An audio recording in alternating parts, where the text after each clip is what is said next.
how do you define grief in this context? And what are some of the ways it shows up in the day-to-day lives of the veterinary team members? I think most people do think of grief just as it relates to death. That's just a tiny sliver of what grief can be. Really, the definition of grief is the feelings that come about from any kind of loss, and they can be any loss, real or perceived. In veterinary medicine, we do see quite a bit of death because no pet lives as long as we want them to, and our lifespan is so much longer than theirs. So we do see that life cycle more often than other professions for sure. But I do think that we can experience losses in other ways too. And they might be big, they might be small, and it's different for everybody. You were starting to touch on a little bit of, this is the client's loss and how does it impact us?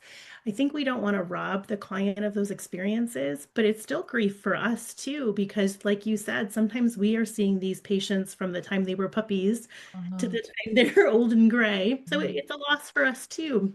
mhm. I think we are very mindful of not encroaching on their experience, but we do also have to give ourselves some grace too, that the grief belongs with us too. And it might be, did I do enough for this pet? Or did I give the best advice? Did I, all those kinds of things that go into us feeling certain about what we're doing.